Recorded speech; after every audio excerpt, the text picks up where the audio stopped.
Eh, Materinya nih luar biasa terkait tentang AI. Yang menjadi pertanyaan mungkin mohon pandangannya Pak Yai terkait dengan sanad keilmuan.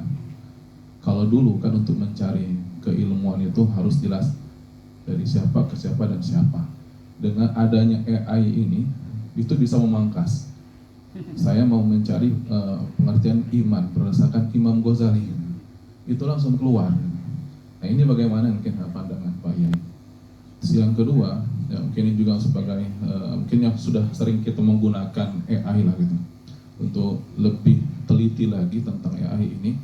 Misalnya kita tentang iman, pengertian iman itu akan keluar berbagai pengertian iman dari berbagai sumber pendapat banyak orang. Alangkah baiknya itu kalau AI itu perintahnya itu harus jelas gitu. Saya mau mengerti pengertian iman berdasarkan siapa. Kalau tidak itu akan liar, sehingga kita akan menyampaikan sesuatu hal yang mungkin salah yang kita sampaikan. Mungkin itu sebagai masukan untuk kita bersama terkait yang tadi, mungkin mohon pandangannya. Ustadz Hilman, inilah senangnya kalau ngumpul orang-orang ustadz yang biasa ceramah. Jadi pertanyaan itu menunjukkan bahwa keilmuannya, bahwa memang beliau juga orang yang ahli ilmu dan biasa menyebarluaskan ilmunya itu. Jadi kalau memang begitu, oleh karenanya Bapak Ibu, para ustadz, para guru, sekali lagi bahwa AI itu adalah alat bantu. Makanya tetap preferensinya itu harus dipakai. Memang perintah apa saja itu muncul, tapi harus dicek dengan kitabnya. Misalnya Al-Ghazali, ya, Bapak Ibu cek aja nanti, Al-Ghazali itu muncul, tapi dilihat nanti di kitabnya itu. Saya juga begitu kalau mengambil referensi, buka DS, buka kitab Ihya-nya itu.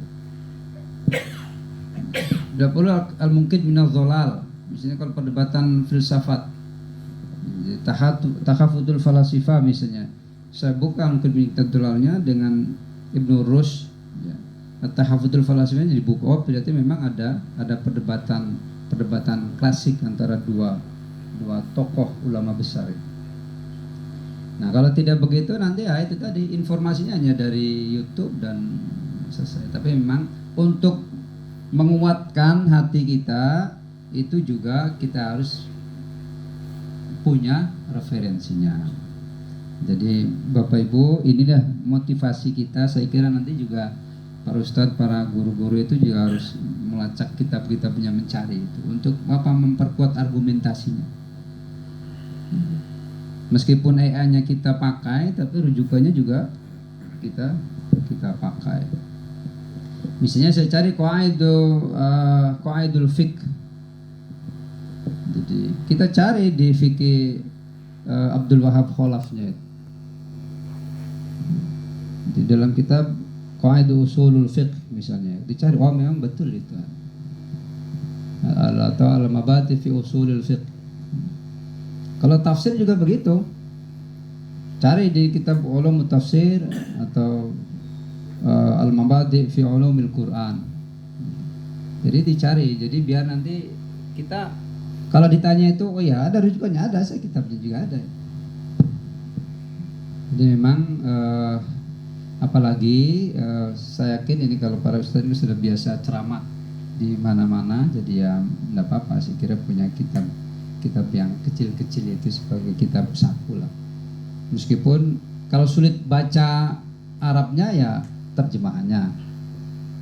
Kalau susah juga ya kita minta bantuan sama Google Translate. Nah kembali lagi kan AI lagi juga itu. Dan itu Google Translate itu juga hebat itu. Jadi coba Bapak Ibu cek itu, tapi memang benar itu terjemahannya itu. Ya, saya sudah membuktikan. Kalau ada kata satu alinea saja, misal Arab itu begitu, wah benar juga ini. Dan itulah kehebatannya. Mempermudah. Jadi untuk mempermudah jangkauan kita. Oleh karenanya mari kita kolaborasi dengan sekian banyak berbagai macam bidang ilmu itu, nanti bisa kita berkolaborasi saling memperkuat.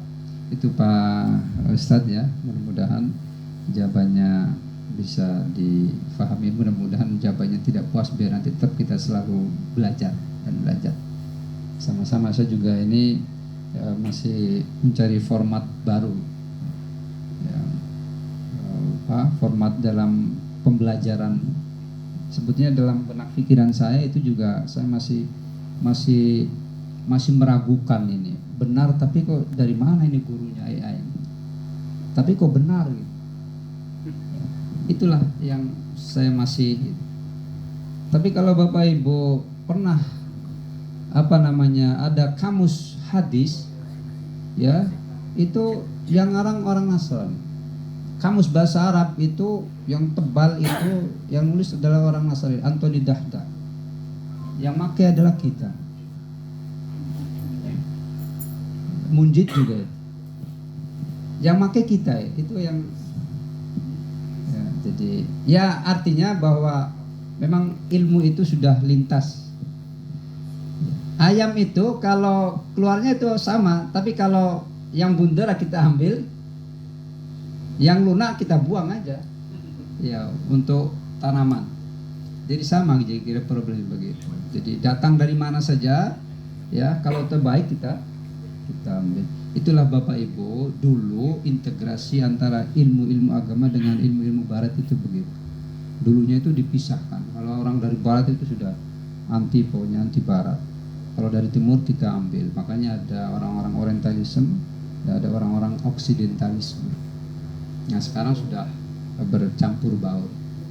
Nah, jadi inilah proses perkembangan ilmu pengetahuan yang sampai kepada kita. Mudah-mudahan kita min ahlil ilmi ya, min ahlil ilmi dan juga min ahlil barakah dengan ilmu itu. Terima kasih Pak Ustaz, itulah jawabannya.